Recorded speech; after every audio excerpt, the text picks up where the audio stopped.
literally what it is, and it's going to sound really weird, guys. If you're not in the industry and you're not in personal development to really understand this, you're going to develop friends with your shadow. You're going to have a dark side. You're going to have a light side, and you're going to have a path where you just need to walk.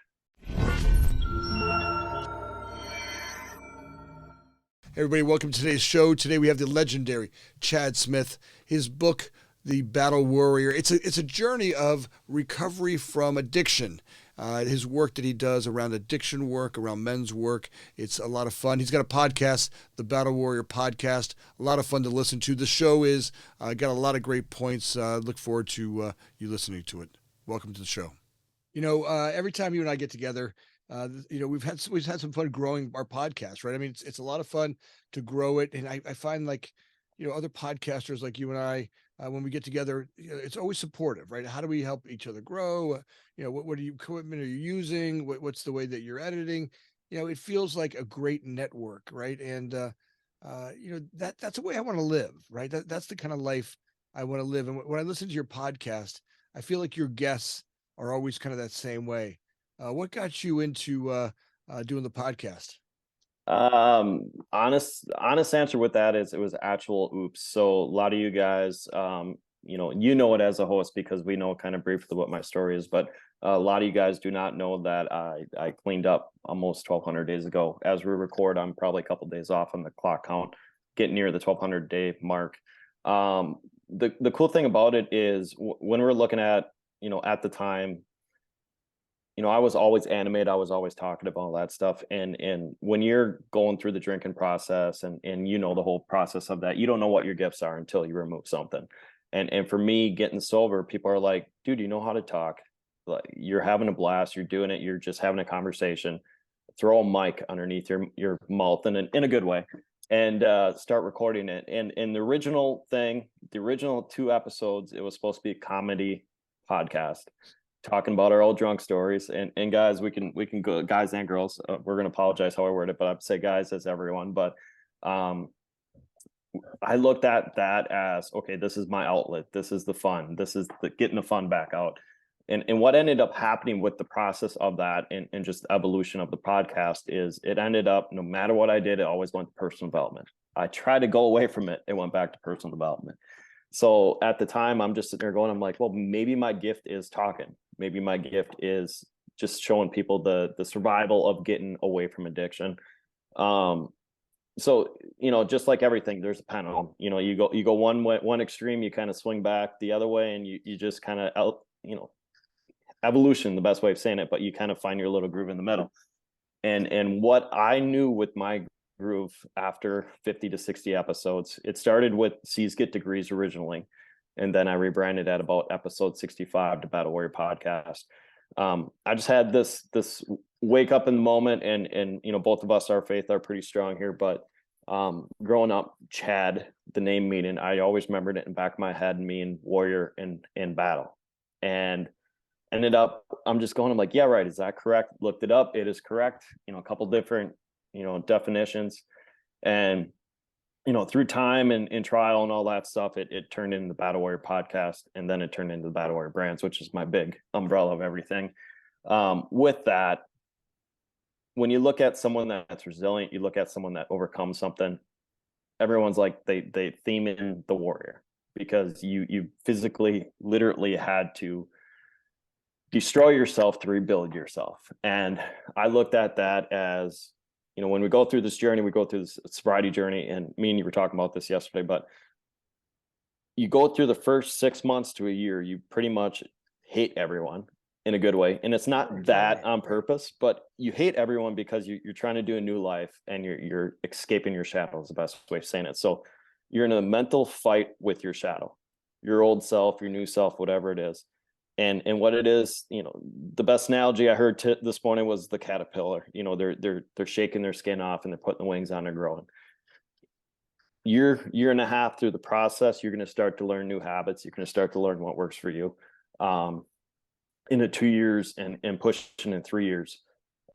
Someone told me the power of threes for sobriety is the hardest. 3 months, the 3 years, and there's a last one, and you would know it more just because you're in it behind it. But year one, I had to physically isolate, get away from everything and do what I do best. So I'm like, if I'm going to take away a big thing in my life, I'm going to bring something big in, which means personal development, which means entrepreneurship.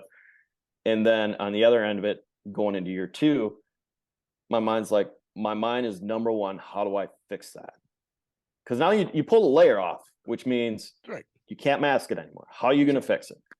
So my mind's like, okay, I need to work out. Well, during the process of this, you learn. And for me, we're talking about, the just do it or just throwing in. The best learning styles that I learned throughout the years is just literally throw myself in the fire. And then realizing I'm on fire, I have to back out, dust myself out, throw myself back in the fire again. I'm an old school kid. I'm blue collar, just like, yourself.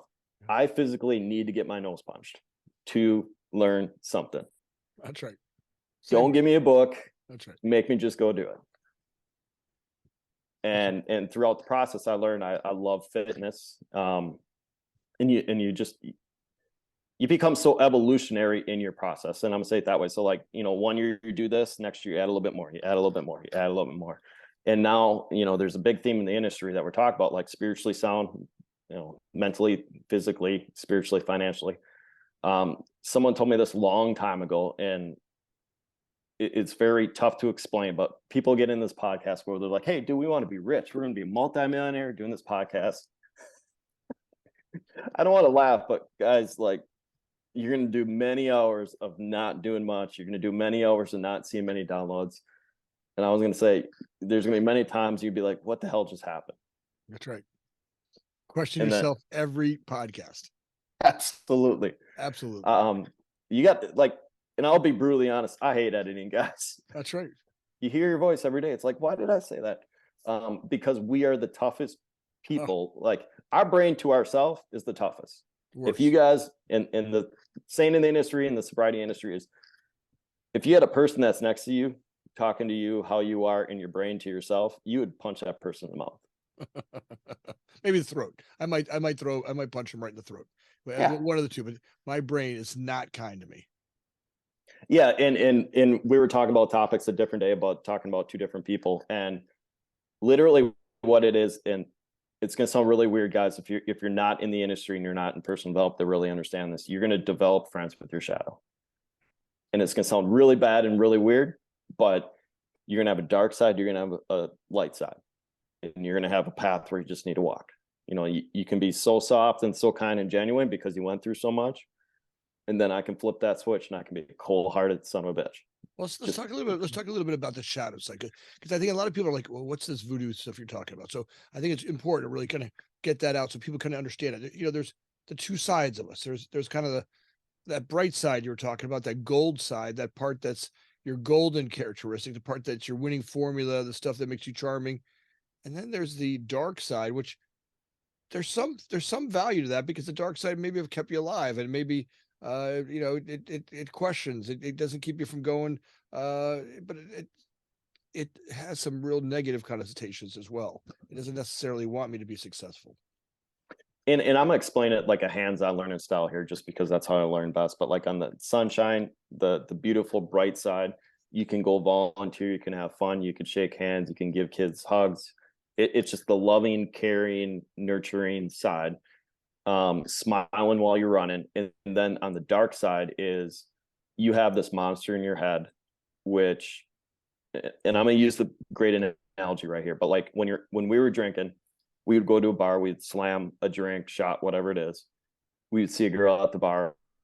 It don't matter if a guy got in the way, whatever it is, you're going to get that girl's number. So your ruthlessness is there. Your resiliency is there. Your shadow, your mask is down. Your confidence is there in a bad way. Good or bad, whatever it is, whatever, like if that girl winked at you, you're taking her home. That's just how it was. So what you have to find in this journey is a balance between both. So like, it's a pendulum. And what you have to do, you have to look at like the techniques of that ruthlessness, the resiliency and all that stuff. You have to turn it into the bad, you have to turn it good. Well, to me, there's a lot of stuff in that shadow work right? When I really look at my shadow, that's the part that represses me, the part that holds me back. It's got trauma. It's all the stuff that comes from parts of myself that I've repressed and hidden from others, right? There's this part that I'm scared, my fears, my anxieties, my resentments. It's that it's that subconscious part of my mind that lurks and helps me stumble up, right? It's the one that has me eating cookies when I'm not supposed to be eating cookies. It's the part of Mhm. me that acts.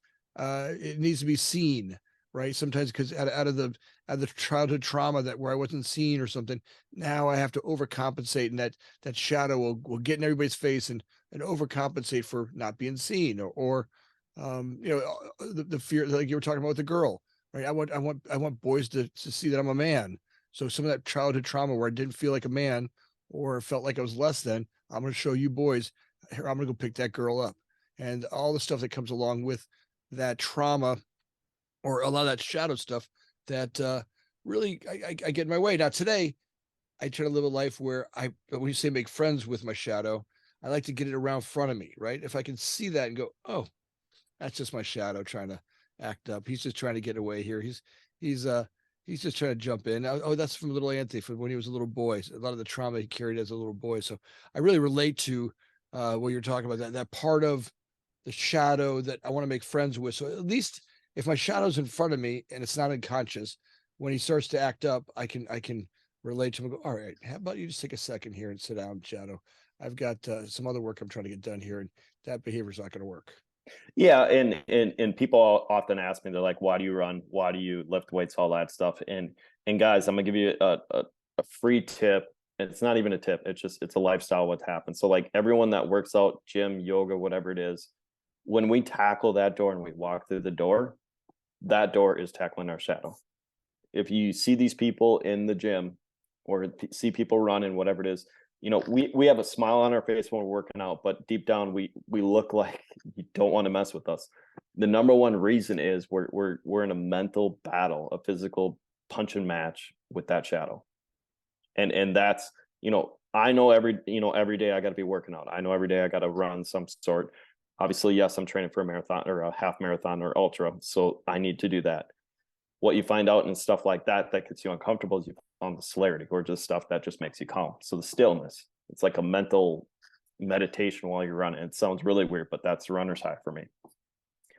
The other thing is, I know in my past, and we don't have the time to really unlayer all this stuff here, but in my past, I had a dad that left my life. I wasn't wanted by him. Beautiful stepdad that raised me up, but he had a lot of trauma growing up, so he carried that trauma in our family. I grew up around alcohol a lot, so which means I had whiskey in my life, 99% of it. Grew up next to a house that had a bar in the basement, so we were always in bars. We're in the upper Midwest. That's the scene that we have up here. Got hooked on pornography when I was 9. Got drinking pretty much free. I started drinking at 9 with family, but I pretty much did it every weekend at the camper or through supervision at 13, 14, 15 years old. So I was always with people older than me. And obviously you carry that into college.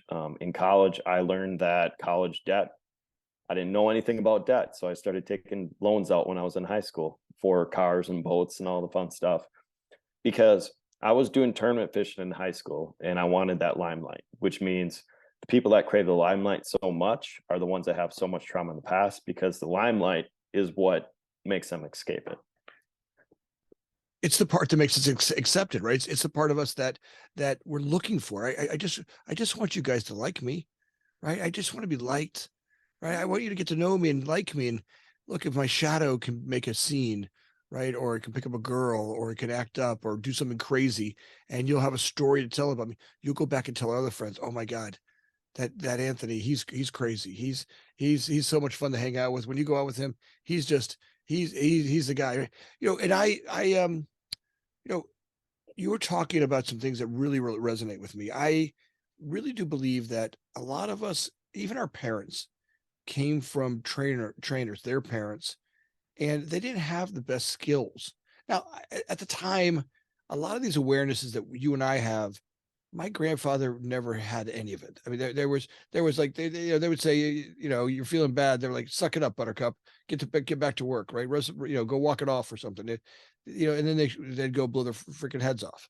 And Yep. the amount of hidden trauma in families, right? Because we just showed up pretending to be good, right? Shh, shh, shh, shh, don't talk about Uncle Dave being crazy, right? Don't talk about that. Shh, shh, shh, shh, right? It was a show, but behind the scenes we were all hurting. But when we were in front of someone, man, my mother would throw a shoe at you if you ever acted up in front of somebody.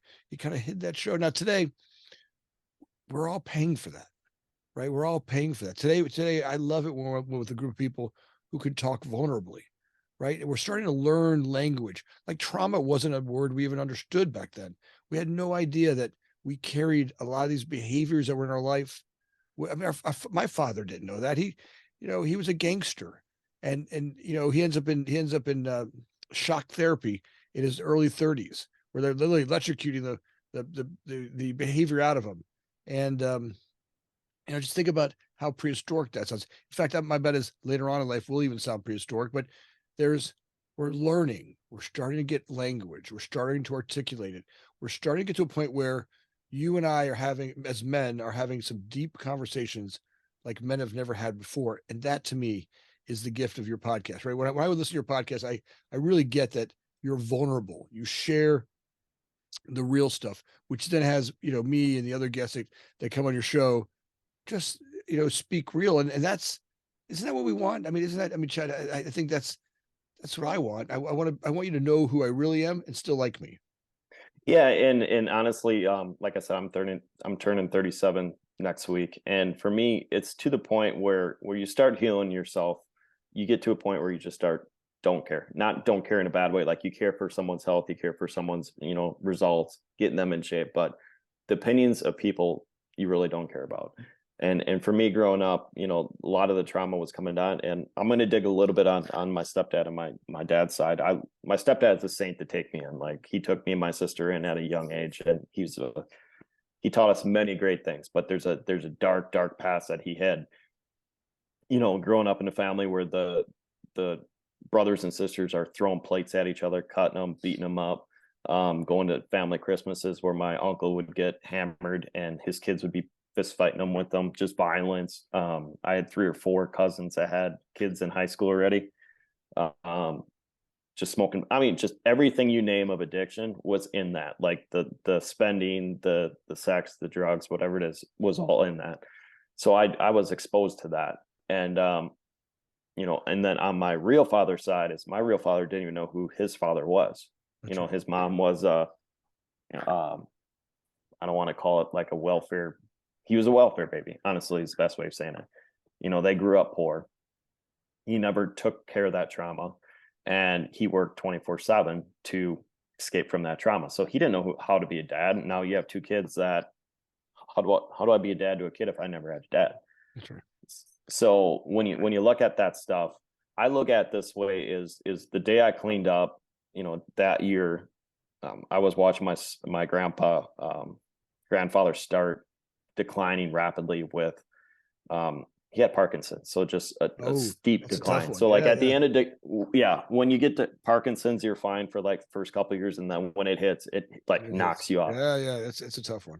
Yeah, and I just watched his depression kick in, and being an adult or like people in their 60s, they don't want to say it because they kind of put that on the thing, but he was 80 years old, never took grandma on many big trips, always held her Mhm. back. And I'm not talking negative or whatever, but that was the depression and the Parkinson's kicking in where he wanted to die. So he was going to drag down whoever it is with them until he was dead. And to that moment, I'm like, why is there a pattern here? Like, why, if I, especially going through a divorce, I want to be like, I want to live my life abundantly. I want to live my life good. And I, like I said, I'm very good with my family now. It was rough at the time when I was sobering up because you had to escape some of that environment just to kind of get healthy. But That's right. being healthy now, I can return in a clear mind and all that stuff. But yeah, there's little nooks and crannies and daily activities and stuff. I'm like, I like it. It serves me for personal time with them, but overall growth wise, those activities don't serve me anymore. Like I love fishing, but I'm only doing fishing to get personal time with my family. That's right. We start to learn. Look, it took me a while to realize that if I didn't like the life I was living, right, I had to change the life. Now the problem was all that trauma I carried, or all that childhood pain, all that story, all that stuff. We were talking about the rig bag of crap that we carry. That's my analogy. That I had this big bag of just shame and guilt and fears that I carried around my life, and I wondered why all the time I was so reactive, right? Why I was always so, I came from fear, right? Why I was always tired, why I had no clarity of vision. And as we start to really work on and look at, okay, hey, maybe some of that, where's that coming from? Well, I opened the bag, and I didn't open it. I got the gift of finding some great support people, therapists and people in my life, who a sponsor in AA, who really helped me do an inventory of my life. And I got to look at it. So somebody said, all right, look, hey, we're going to sit down, and hey, by the way, it's not going to be as bad as you think. Right. We're gonna do it. We're gonna do an inventory. And at first I was like, oh my God, I gotta tell, Charlie, my sponsor, he's this old guy. I'm like, I gotta tell you everything. I'm like, well, I'm gonna freak you out a little bit. He's like, don't worry, kid. I worked in my Charlie worked as a prison guard. He was the head of He's seen it all. yeah, he was a head of the prison guards over at the prison over there. And when I sat down with him, he's like, got any more? Right. It was great. And we went through my resentments, my fears, my anxieties, my sexual behavior. I'll give you a funny one, a real vulnerable one. When I was like, I don't know, 7 years old, I showed my penis to another kid. I carried with me, am I gay? Like literally here, I was two boys in a closet, and we looked at each other's peckers, and somewhere in there, I carried, am I gay? And Charlie's like, really, you carried that? And it was like a surprise how much I carried that on. Like maybe there was something about that. It's like, man, you were two 6 or 7 year old kids that were just kind of figuring out life. Like, what are these things? And oh my God. And I just needed somebody I trusted to talk about it, because when it was in my head, Fred in my head, remember we were talking about my brain, I call him Fred. Fred makes up all kinds of stuff. Oh, you see, maybe you're a queer kid. Maybe there's something wrong with you. And maybe there's, and sexuality was hard. I never had a man like you. My father died young. I didn't have a man to really describe the different aspects of my sexuality. And, I learned it from porn. I mean, that's such a screwed up way. I mean, my first thing I ever learned was on a Ron Jeremy film. Here, I found a video. I found a Ron Jeremy porn in my parents,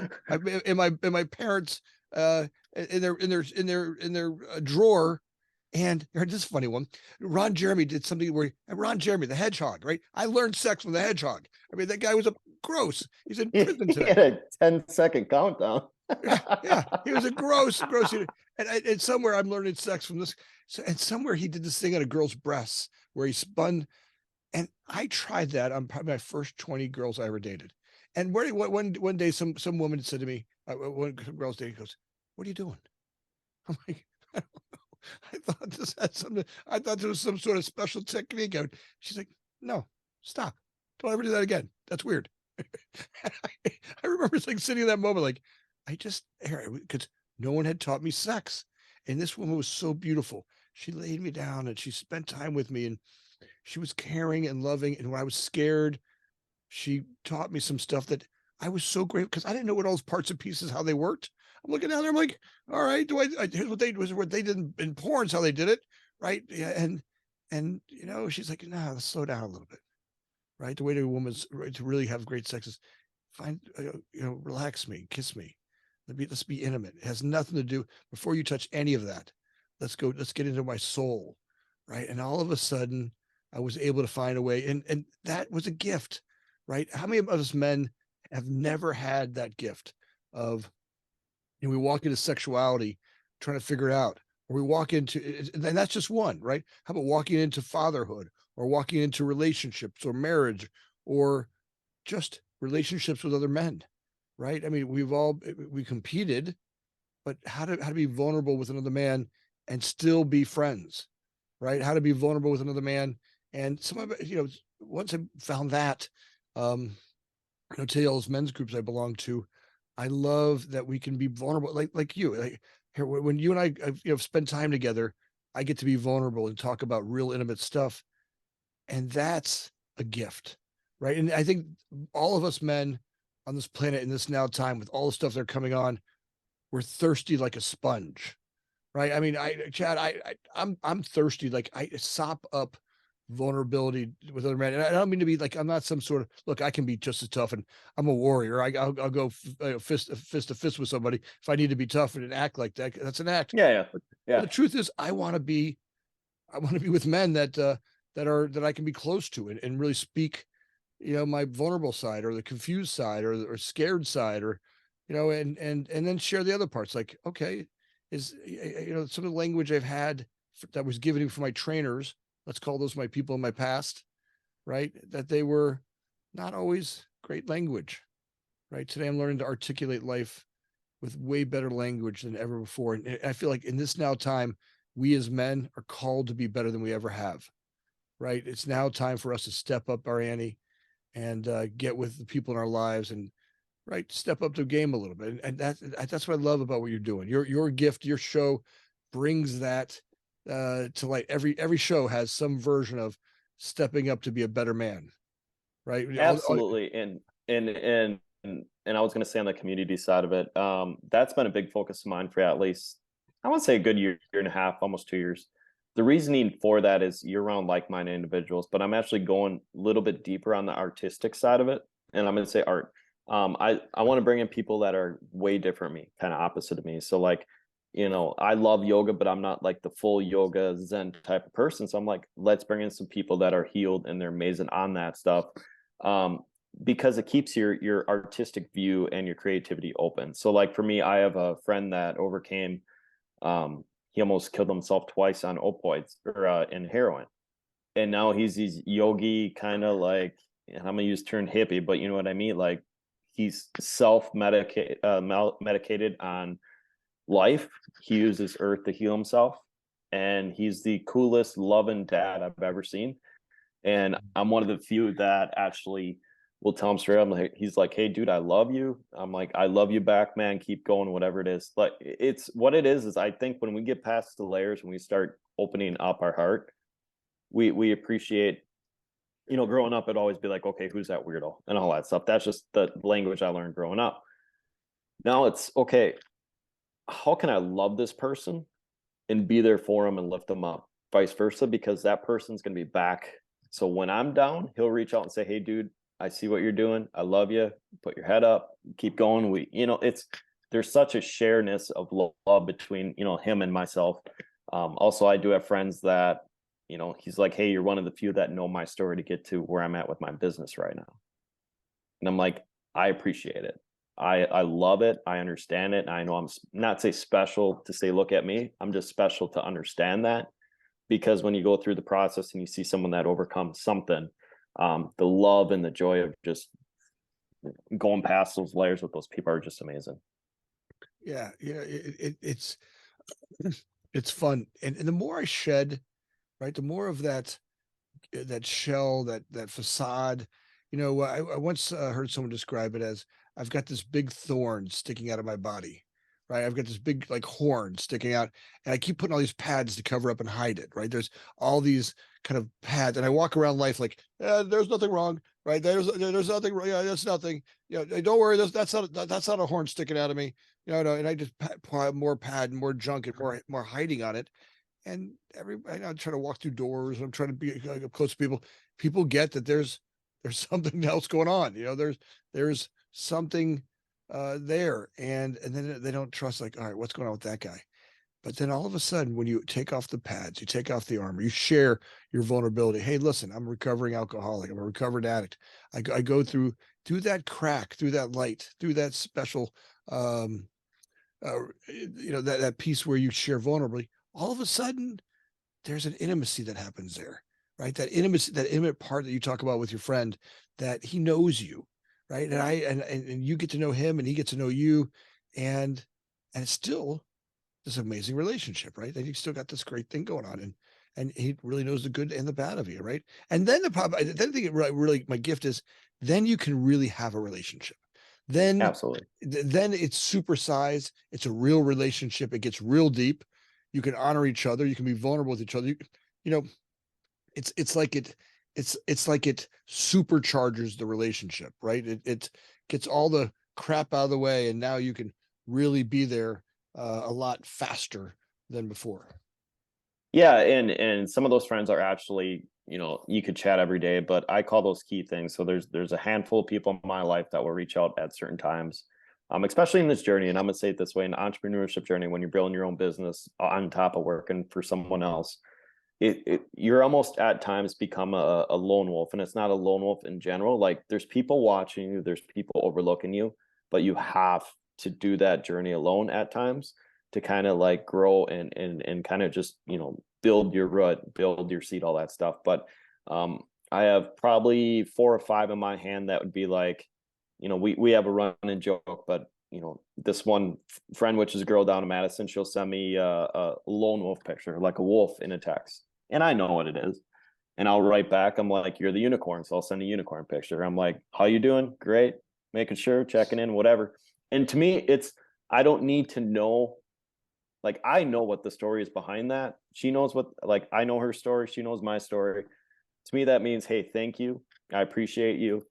Um, Keep doing it. I'm very grateful to have you in my life, like, just by 1 or 2 pictures. And the other one, in, a very close friend that I know, a story is the same way. He'll send, he's like, Sunday night, he'll send a little wolf thing. And it's little symbols of just very deep friends that they're watching, or you can make a phone call. But it's not like an everyday how you doing. It's the, when, because we're all entrepreneurs, when the time is right or something, when we know we need to chat, we'll just do a little joke like that. Not say joke, but like, just, it's a love text, the best way to Yeah, word it's it. just a little check-in. I mean, friends, Yep. it's like talking cryptic friend talk, right? There's a Yep. cryptic friend talk. Once we realize we get through those, that that real self, right? You get to know someone. Your language is almost intuitive, right? If the same thing happens with not just your friends, I mean, it all of a sudden has you have it even with people that can't. Some people can go there, like some people will never get there.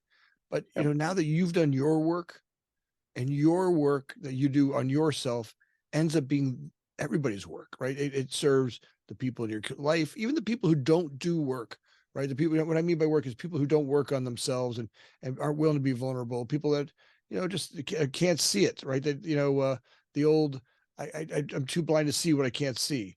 And, now I go, all right, I have grace for them, right? One day they will. And my love for them is that they'll find it on their time. It never worked when someone told me what to do, but if I just do my work, or if I take care of my side of the street, right? Take a look at that.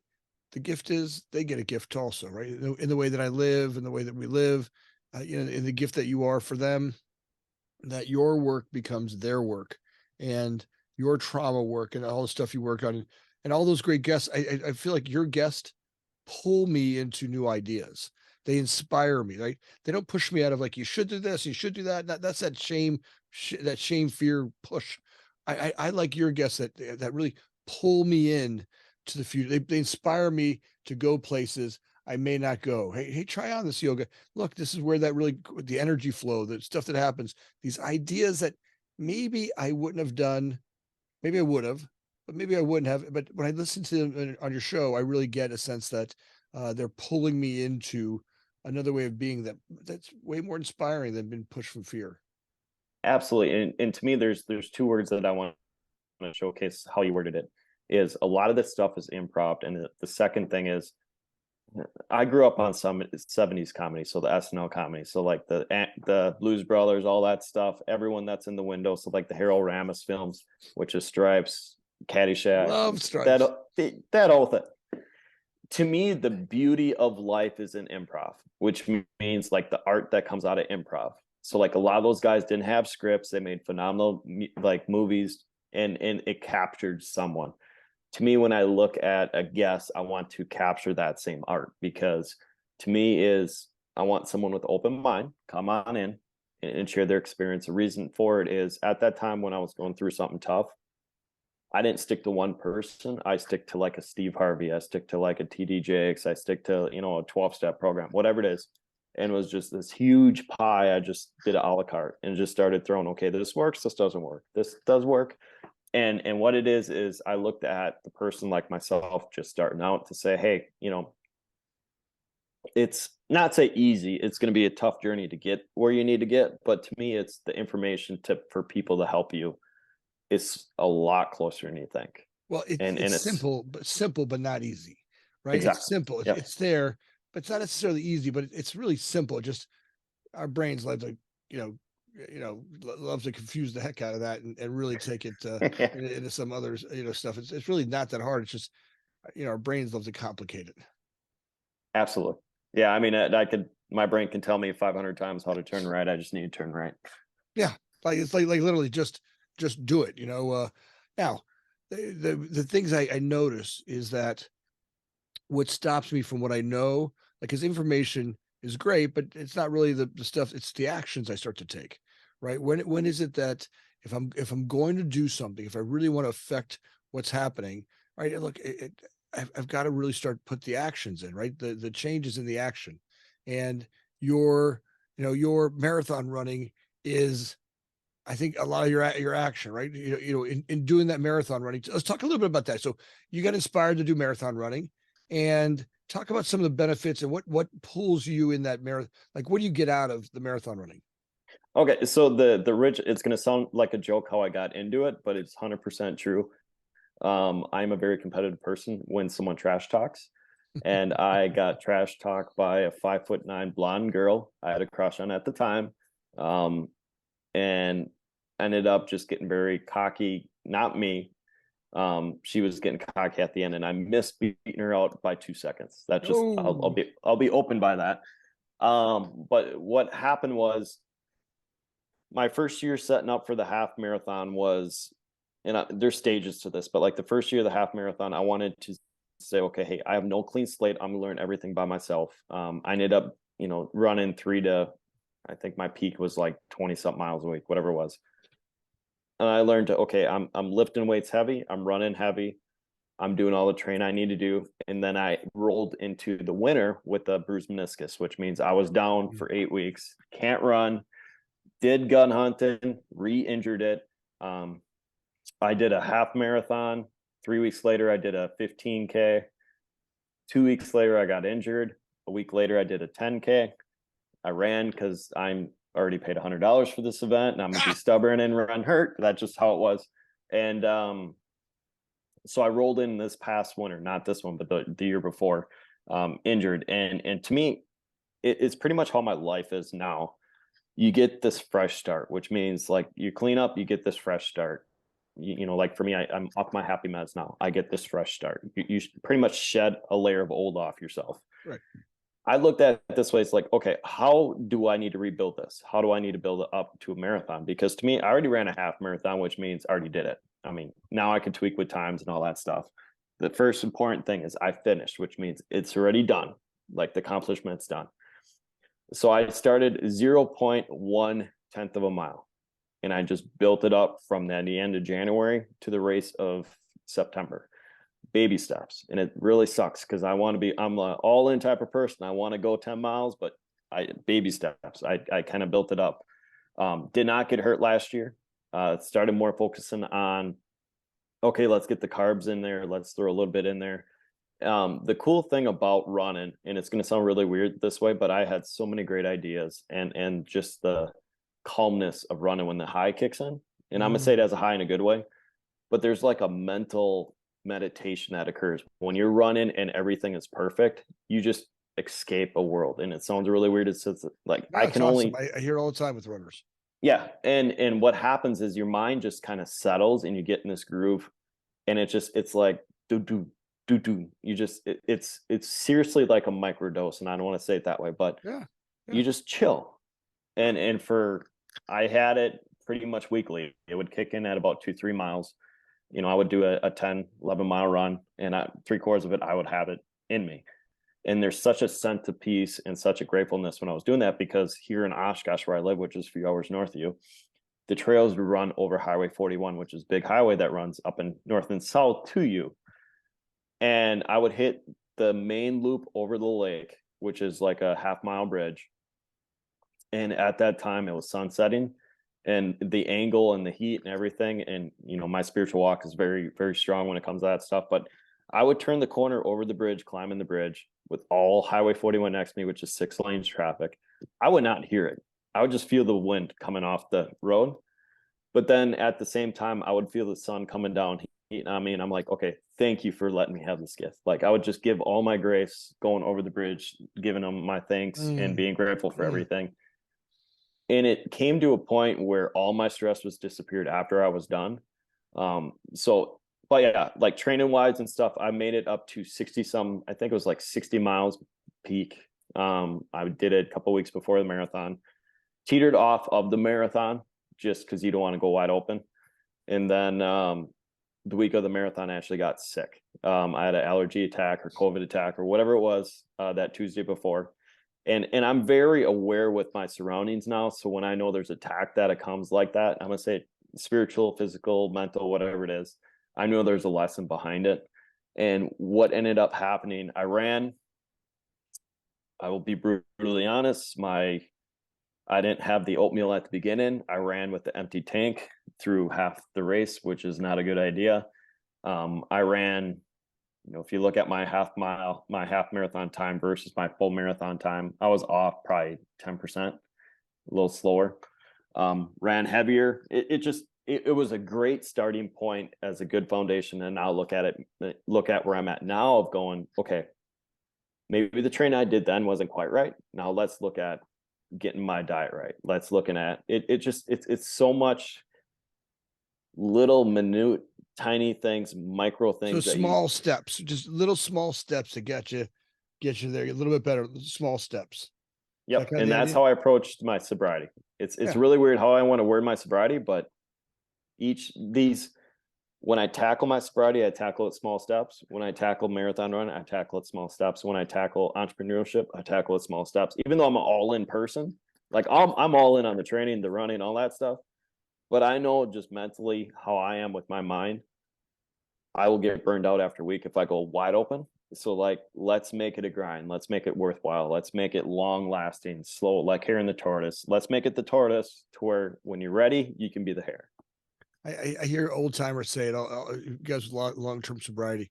I wish upon you a long, slow sobriety, right? There's nowhere you need to go. Just enjoy a slow, steady gains, small gains. Just keep gaining, keep going. Treat yourself like your best friend, right? How would going back to that part where you're talking about, or that inner voice, that part that we were really mad at, right? That part that doesn't treat us well, right? If I would treat my best friend the way my brain treats me, right? But I try to treat myself like as if I'm my own best friend, right? How do I treat myself, right? How am I taking care of myself? What kind of time am I spending with myself? What kind of personal time am I just being used and abused with work and the way I eat and the diet? I mean, you wouldn't do that to a best friend, right? You want to, bring out the good steak and maybe have a nice dinner or spend some special time. Walk away from work a little bit and spend some good quality time with a friend. And sometimes I don't do that for myself, and I got to look back and go, is that what I would do with a best friend? Yeah, it's a great way to kind of check and see how that stuff goes. I think take small steps and prioritize your care. That's some pretty amazing stuff you've got going, Chad. The work you've done is amazing. Your transition to where you are now it's really is a inspiration to me and to many other people in the world that are looking for that sobriety or even consciousness. Just your level of how conscious you are and the work that you're doing. I think it's great, and I'm grateful to have you on. I want to. I know we're going to start wrapping it up, but the any last take our audience through kind of your last couple of good ideas. Last couple of good ideas. There's a couple ideas that are actually coming to fruition. I actually have not say forced. I was pushed into stuff, which how I learned the best. A couple of years ago, a friend of mine does virtual summit. She's like, you need to host your own. But throughout the last year or two, I was actually doing producer slide role for my church, and finally everything combined. So the idea of having a virtual summit, I'm actually doing this weekend. So we're doing 2 days worth of 16 hours total, 18 different speakers, bringing them in. Everyone's kind of, showing us gratitude for everything. And to me, that was an idea that became so natural now. And now I think producing with our podcast and producing, just kind of doing with the guests and all that stuff, it's a very natural vertical of what I'm doing. Secondly, I have some apparel that's coming down the pipeline. The idea of igniting. So I want to look at the theme of igniting. So like I have a saying this year means change, create, lead, which is igniting yourself. So you have to change something to create something to lead, which is, making yourself on fire. So you're going to see a lot of themes of ignite coming down the road. And then there's a few other things in my mind with AI commodity trading. We'll just say it that way, but that's kind of, let's keep growing that we'll one. keep that down the road. That's my favorite. We'll have to start over another podcast, but we'll do that one in the next one we have on here, because you and I keep doing these together. It's a lot of fun. We can go down that rabbit hole tonight, and we'll our guests will never get out of here. But I just want to take a second and say thank you. Your Battle Warrior Brands is epic. Folks, make sure you go to get a second and go listen to Battle Warriors podcast with Chad Smith. It's one of the best podcasts on the internet. It's fun to listen to. The work he does is great. His guests are inspiring. They will pull you forward. It's great stuff. Chad, I'm so honored to have you on, and I'm grateful for all the great work that you do and all the inspiration you've given me. And the same thing I'm gonna say yesterday. Thank you very much for allowing me to generate, your time. And I'm forever grateful for everything that we're doing here and in the future. So thank you. Thank you, brother. All right. Hey, guests, as always, we love when you're here, and just take a second, like and subscribe. Just do that now for me. Take a second, because it means the world to see that, and just know that we kind of get that feedback from you. It means the world. And please take a second and share that with your friends. As always, if you have any great podcast guests you'd like to have on, let me know. And with that, I'm grateful. Thanks.